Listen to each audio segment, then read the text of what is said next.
గోవిందాయ నమః.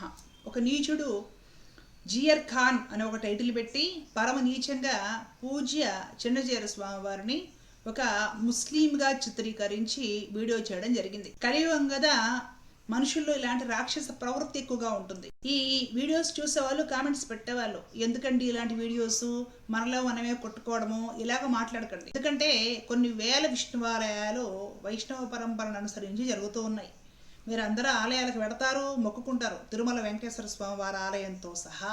కానీ ఆ సాంప్రదాయం మీద దాడి జరుగుతుంటే ఏమిటి అని ప్రశ్నిస్తుంటే ఎందుకు మనలో మనకి కొట్లాట, కలిసి ఉండాలి అని మాట్లాడతారు. కలిసి ఉండడానికే అందరం కూడా ప్రయత్నం చేస్తుంది. కానీ దుర్మార్గులు, ఉన్మాదులు నీచాతి నీచంగా ప్రవర్తించి సోషల్ మీడియా మాధ్యమంగా మనుష్యులని, సామాన్యులని రెచ్చగొడుతూ ఉన్నప్పుడు మాకు కూడా తిరిగి ప్రూవ్ చేసుకోక తప్పని పరిస్థితి. ఎందుకంటే కొన్ని నీచమైన ఇలాంటి జనాన్ని రెచ్చగొట్టే వీడియోస్ చూసి అమాయకులు నిజమే అనుకుంటారు. దాని వలన కూడా ధర్మానికి గ్లాని ఏర్పడుతుంది. కాబట్టి నేను ఇలాంటి వీడియోస్ చేయాల్సి వస్తుంది. ఏ రోజైనా ఎవరైనా భాగవత సాంప్రదాయం పాటించే వాళ్ళు, పరమ పూజ్యులైన ఇప్పుడున్న పీఠాధిపతులు, ఈ జగద్గురువులు వీళ్ళందరి ఫోటోలు వేసేసి పక్కన ఖాన్ అనో, సాయిబ్ అనో, సుల్తాన్ అనో పేర్లు పెట్టి వీడియోస్ చేశారా? మేము ఎప్పుడు అలాంటి వీడియోస్ చేయలేదే. కానీ పండితులు అని చెప్పే కొందరు నీచులు ఇలాంటి వీడియోస్ చేస్తూ ఉంటే చూసి చాలా బాధ అనిపిస్తుంది. పండితులు మనం చెప్తూ ఇలా చేస్తున్నారు అని. కాబట్టి భారతంలో ఒక దృష్టాంతం చూపించాలనుకుంటున్నాను నేను ఇప్పుడు.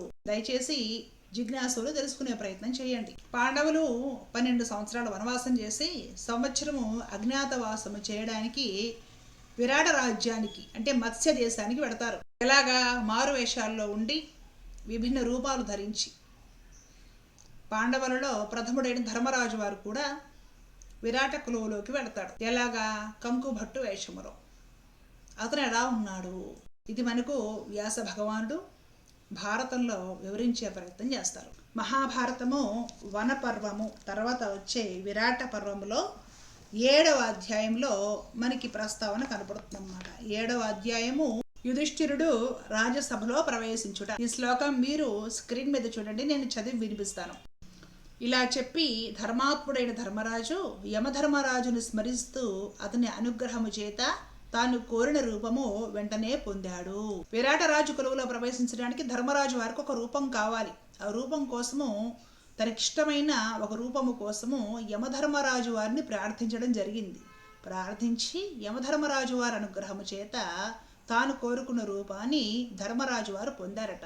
ఆ రూపం ఎలా ఉంది? వ్యాస మహర్షి వారు వివరిస్తున్నారు ఇక్కడ.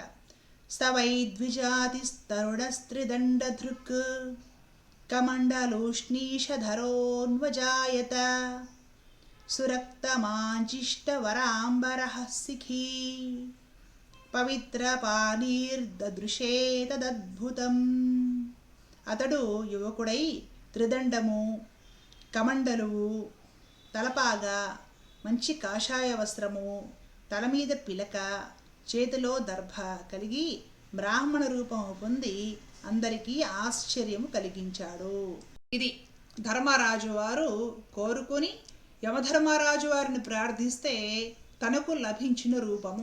ఎలా ఉన్నాట ధర్మరాజు గారు? యువకుడిలా ఉండి త్రిదండము ధరించి, కమండలో ధరించి, కాషాయ వస్త్రము ధరించి యతీశ్వరుడు రూపంలో ఉన్నట్ట. అంటే ఒక జియర్ రూపంలో ఉన్నాడు ధర్మరాజు వారు. ఎప్పుడు?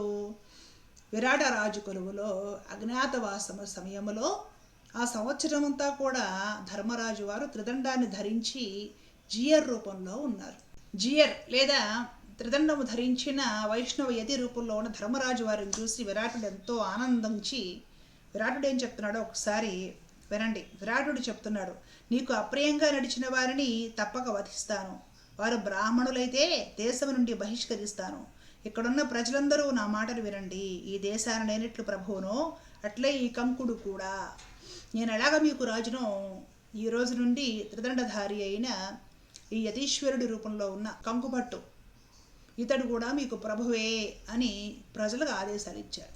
ఇలాగా నరశ్రేష్ఠుడైన ధర్మరాజు విరాటరాజుని కలిసి అతని చేత పూజింపబడుతూ ధీరుడై సుఖంగా ఉన్నాడు. అతని చరిత్ర ఎవరో తెలియలేకపోయారు.